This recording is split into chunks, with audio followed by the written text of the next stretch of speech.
Hello all students, in this video we shall continue our chapter number 11 Indian judiciary यानी कि भारत का न्यायतंत्र। हमने इसमें देखा कि कौन कौन से न्यायतंत्र के जो है हमने जो पार्ट देखे थे। सबसे पहले सर्वोच्च अदालत सुप्रीम कोर्ट, फिर बड़ी अदालत यानी कि हाई कोर्ट, जिला अदालत यानी डिस्ट्रिक्ट कोर्ट यानी ट्रायल अदालत और विशिष्ट अदालतें उनके नीचे आती है। तो इस तरह से पूरी सिस्टम काम कर रही है। और अगर हमने शुरू किया था सुप्रीम कोर्ट से। सुप्रीम कोर्ट में जो हमने क्वालिफिकेशन देखी थी कि जज एज ए जज होने के लिए हमें सुप्रीम कोर्ट में कौन कौन सी हमारी क्वालिफिकेशंस होनी चाहिए। अब हम देखेंगे टाइम पीरियड। टाइम पीरियड क्या है सर्वोच्च अदालत का? तो सर्वोच्च अदालत यानी सुप्रीम कोर्ट का न्यायाधीश है यानी कि जो जज हैं उनकी जो रिटायर की जो एज होती है वो 65 ईयर निर्धारित की गई है। और वो संसद में जो भी कायदे होते हैं उनमें से मतलब कि जो संसद के कायदे होते हैं उनमें वो बदल करना चाहे, चेंज करना चाहे तो वो कर सकते हैं। निवृत्ति के बाद उन्हें भारत में कोई भी अदालत में वकीलात नहीं कर सकते हैं वो। और असाधारण संजोग, अगर कोई ऐसे साधारण संजोग हो जाते हैं और अगर कोई ओकेशन हो जाता है तो उसके लिए वो जो भी पहले से जिनको चुना गया है पूरा इंक्वायरी जो बनाई गई है, इंक्वायरी कमेटी बनाई गई है वो काम करते हैं। और निवृत्ति के जो मुदत होती है वो उनको जो भी मतलब कि निवृत्ति की अगर उनकी निवृत्ति की जो एज है उससे पहले भी अगर वो रिटायर होना चाहते हैं तो वो हो सकते हैं। और उसके बाद जो खुद की अयोग्यता अगर वो साबित होती है उनकी, और अगर कोई उन्होंने लॉ ब्रेक किया है तो भी उनको उनके जो ओहदा है एज अ जज इन द सुप्रीम कोर्ट वहां से उन्हें निकाला जा सकता है। ये ओहदा उनसे छीन लिया जाता है इफ वो ही अगर केस मतलब कोई ऐसा लॉ ब्रेक करते हैं या फिर वो ऐसे किसी भी तरह से कोई भी चीज गैर कायदेसर कर रहे हैं, इनलीगल कर रहे हैं। तो अगर वो भ्रष्टाचार में आरोपी अगर पकड़े जाते हैं तो महाभियोग यानी कि उन्हें इन्वेस्टिगेशन की जाती है और पार्लियामेंट से उन्हें निकाला जा सकता है, ओहदे पर से निकाला जा सकता है। तो president of India administration of the oath of secrecy and the loyalty toward the constitution to the judge who appointed to the Supreme Court before taking the charge of their post and the judge and the required to take the oath in oral well sign of the page। यानी कि सर्वोच्च अदालत के जो भी जज होते हैं सुप्रीम कोर्ट में वो अपना ओहदा लेने से पहले राष्ट्रपति से मतलब कि वो राष्ट्रपति के सामने किसी को बताया था सिर्फ राष्ट्रपति और उनके सामने जो है वो वफादारी की एक जो है वो अपनी प्लेज लेते हैं राष्ट्रपति के सामने कि वो पूरी निष्ठा से अपना जो काम है अपनी वफादारी से पूरा जो है अपना काम करेंगे। और उनसे प्रतिज्ञा पत्र भी है उनके साइन करवाई जाती है कि आपने ऐसा बोला था, आपने ऐसे प्लेज ली थी और उस प्लेज को याद रखने के लिए एज अ डॉक्यूमेंट वो रखते हैं ऐसा डॉक्यूमेंट बना के। इसलिए कोई भी ऐसा राष्ट्रपति है या मतलब कि हमारे कोई भी न्यायाधीश है या वो किसी भी तरह से ऐसा कोई गैर कानूनी काम करते हैं तो उन्हें उनके ओहदे से हटाने के लिए डॉक्यूमेंट वो दिखाते हैं उन्हें और फिर उन्हें मतलब कि उसके अकॉर्डिंग टू उन्हें निकाला जा सकता है उनके ओहदे से। The power and the jurisdiction of the Supreme Court। अब पावर अगर हमने सुप्रीम कोर्ट की इतनी सारी बातें की कि सबसे हाई है, ऊपर है, टॉप पे है, पर इसका पावर कहाँ तक है, क्या कर सकता है सुप्रीम कोर्ट, वो हम अगर देखें तो भारत में जो है सर्वोच्च अदालत यानी कि हमारा सुप्रीम कोर्ट वो दुनिया की कोई भी और सुप्रीम कोर्ट से ज्यादा विशेष सत्ता और उनके पास कार्यक्षेत्र बहुत ज्यादा होता है। और कार्य क्षेत्र में मूलभूत क्षेत्र अधिकार होता है, विवाद क्षेत्र अधिकार होता है, सलाहकारी क्षेत्र अधिकार, ऐसे 3 जो है पार्ट किए गए हैं जैसे कि यहाँ पे लिखा गया है। Original jurisdiction, appellate jurisdiction and the advisory. तो यहाँ पे 3 जो है वो पार्ट आपको याद रखने हैं। फिर पहले हम बात करेंगे ओरिजिनल की। तो ओरिजिनल जुडिशियरिकेशन में क्या होता है मूलभूत क्षेत्र अधिकार में, तो जब भी अदालत में कोई भी सबसे पहले तकरार जो है वो सुनाए, मतलब कि सुन के निर्णय देते हैं, और सत्ता और मूल अधिकार जो है क्षेत्र मौलिक हुकूमत है उसे वो कहते हैं, और उसके केस में निर्णय करने की सत्ता है वो अन्य किसी अदालत में नहीं, और किसी अदालत को नहीं होती है, सर्वोच्च अदालत में ही होती है। और अधिकार में, अगर अधिकार क्षेत्र में जो है नीचे के जो ये हमें दिए गए हैं पॉइंट्स, उसके अकॉर्डिंग है वो विवाद को निराकरण करते हैं, पूरी प्रोसेस होती है। तो सबसे पहले तो संघ सरकार होती है, और एक के उनके लिए in has the power to settle the dispute between the government of India and the one more state, यानी कि जो सत्ताधीशकार होते हैं, संघ राज्य हो, संघ सरकार हो, या फिर उनके बीच कोई भी झगड़ा हुआ है, विवाद हुए हैं बहुत बड़े पाए पे, तो वहाँ पे सुप्रीम कोर्ट में वो लोग जो है अपना केस करते हैं। फिर दूसरा है it has the power of resolving difference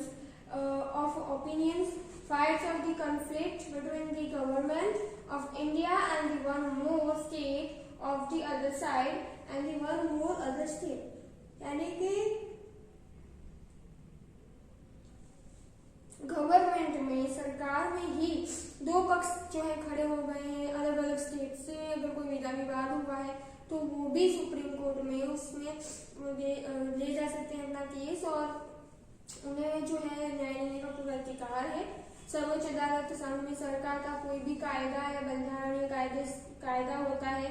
उसको लगता हो कोई भी प्रश्न है, कोई भी प्रॉब्लम है, तो वो भी उसका चुकादा देने का अधिकार है सुप्रीम कोर्ट को। और हमारा जो अदालत में जो नागरिक के जो हमारे नागरिकों के जो राइट्स हैं, हमारी जो भी रिस्पॉन्सिबिलिटीज हैं जो कॉन्स्टिट्यूशन में दी गई है, उसका जो है उसकी सिक्योरिटी, उसको प्रोटेक्ट करना भी, और उसके अकॉर्डिंग जो है अधिकार, हुक्म, प्रतिबंध हुक्म, वो सारी चीजों का राइट है वो सुप्रीम कोर्ट के अंडर आता है। फिर दूसरा हम देखें तो appellate justifications, three types of appeal can be made in the Supreme Court under the appellate jurisdiction। तो तीन टाइप के कौन कौन से हैं? सबसे पहले the case of the constitution interpretation, second है appeal against the civil cases, and the third one is the appeal against the criminal cases. तो आपको ये तीनों याद रखने हैं। आपको सारे जो पॉइंट है वो धीरे धीरे याद रह जाएंगे, you have to remind this all time. तो आप अगर बार बार रिमाइंड करेंगे तो आपको याद रह जाएगा कि सर्वोच्च अदालत में कौन कौन से हैं पार्ट पढ़ते हैं, तीन प्रकार है, फिर उनमें कौन कौन से अलग अलग पार्ट हैं, उनकी क्या जो है डीप में दी गई है इंफॉर्मेशन वो। तो यहाँ पे हम बात करें कि भारत में कोई भी कोर्ट है, हाई कोर्ट है, तो उसमें अगर हमने केस किया है, उसको चुकादा दिया है, तो उसके जो लास्ट उसका जो हुक्म होता है या फिर लास्ट उसका जो निर्णय होता है, उसके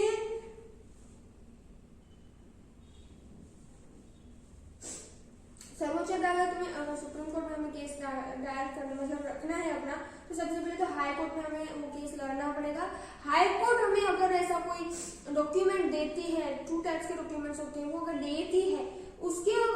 चलते हमें सुप्रीम कोर्ट में जो है केस एंटर हो सकता है, वरना हमारा केस जो है सुप्रीम कोर्ट में एंटर नहीं हो सकता है।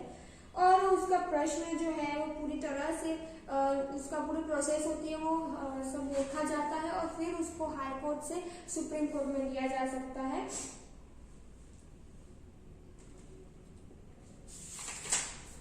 आगे हम देखें तो जो दीवानी केस होते हैं, तो वो बड़ी अदालत में उसको प्रमाण पत्र दिए जाते हैं उसकी महत्वता बढ़ाने के लिए, और कायदे अर्थगठन में महत्वपूर्ण प्रश्नों का भी समाविष्ट किया जाता है। प्रश्नों के निर्णय सर्वोच्च अदालत में जो है वो जरूरी, वो लोग अपील कर सकते हैं। अगर उन्हें नहीं मिल रहा है हाई कोर्ट में न्याय, तो वो सर्वोच्च अदालत में जा सकते हैं निर्णय के लिए। और थर्ड है कि फौजदारी जो भी केस होते हैं उनमें उन्होंने अगर आरोपी को मृत्युदंड की सजा से मुक्त किया है अगर हाई कोर्ट ने, तो बड़ी अदालत में हाई कोर्ट में मृत्युदंड की सजा उन्हें फरमाई गई है, तो सर्वोच्च अदालत में हो सकता है कि फिर से जो है केस खोला जाए, फिर से उस पर सारी जो है चीजों का निरीक्षण किया जाए, तो वो मृत्युदंड है उसको माफ भी किया जा सकता है अगर हाईकोर्ट ने सुना दिया है फैसला तो भी। तो सबसे पहले हम बात करें तो हाई कोर्ट जो है उसका फैसला सुप्रीम कोर्ट बदल सकता है अगर चाहे तो। फिर है थर्ड वन सलाह क्षेत्राधिकार, यानी कि सलाह का जो अधिकार है उसकी बात करें तो हम जो राष्ट्रपति है उनके कुछ क्वेश्चंस अगर हो, कोई निश्चित क्वेश्चंस हैं, उनके अगत्य के जो प्रश्न है, प्रॉब्लम्स हैं, जाहिर है इस पर जाहिर का वो स्पर्शते हैं, तो उनके जो सारी चीजें हैं वो सर्वोच्च अदालत से अभिप्राय ले सकते हैं, उनके प्रश्नों का जो है सुलझाव कर सकते हैं, वो केस कर सकते हैं, उनमें दाखिल उनका न्याय जो है पा सकते हैं। और जोगवाई के हेठल प्रश्न हकीकत कोई भी और भी प्रश्न होते हैं, बंधारण अर्थघटन होता है या फिर कोई भी एक्ट उन्हें जो है करना है, अलग से एक्ट डालना है, तो वो भी राष्ट्रपति और सर्वोच्च अदालत की सलाह उसमें होनी चाहिए होती है। और उसके बाद अदालत में जो अगर हम देखें तो जो अभिप्राय दिया जाता है उसके अकॉर्डिंग ही सारी कामकाज होता है। तो ये बहुत ज्यादा इम्पोर्टेंट है कि हम जो भी देख रहे हैं अभी सर्वोच्च अदालत के जो फायदे हैं या फिर उसके गैर फायदे हैं या फिर उसके बेनिफिट डिसबेनिफिट या फिर हम उसकी बात करें पावर की, तो बहुत ज्यादा पावर है। फिर फोर्थ वन है दूसरी जो अन्य अदर्स उनके पास पावर्स होती है, तो कौन कौन सी होती है। सर्वोच्च अदालत में अगर कोई भी निर्णय दे दिया गया है चुकाने पे पुनः समीक्षा करने की उस पर सत्ता है, मतलब कि एक बार किसी को कोई निर्णय दे दिया तो फिर से वो केस उसको ओपन कर सकते हैं, रीओपन करके फिर से अगर कोई सबूत मिलता है या फिर कोई केस को कोई भी खुलासा मिलता है तो वो फिर से सारा केस न्यू से शुरू कर सकते हैं। आपने बहुत सारी मूवी देखी होगी जो कोर्ट पे बनी है या फिर हमारी जो है न्यायतंत्र पे बनाई गई है। क्यों बनाई गई है? क्योंकि हमें पता चले कि हमारा भारत का जो न्यायतंत्र है वो कैसे काम करता है। आप अगर जनरली झोली LLB 1 है, झोली LLB 2 है, वो मूवी देखेंगे, लास्ट तक देखेंगे, एंड तक, तो आपको पता चलेगा कि किस तरह से जो है पूरा हमारा कोर्ट का जो कामकाज है वो चलता है। ये सारी चीजों से है, कारोबारी हो या फिर वहीवटी हो, कोई भी चीज हो, तो ये सर्वोच्च अदालत है, सुप्रीम कोर्ट में उसके केसेस लड़े जा सकते हैं, निर्णय भी बदला जा सकता है। हाई कोर्ट में अगर केस हार चुके हैं तो आप सुप्रीम कोर्ट में अपील कर सकते हो, पर उसकी अलग प्रोसेस है। अब हम आगे का जो चैप्टर है वो नेक्स्ट वीडियो में पढ़ेंगे। तब तक के लिए have a nice day, thank you.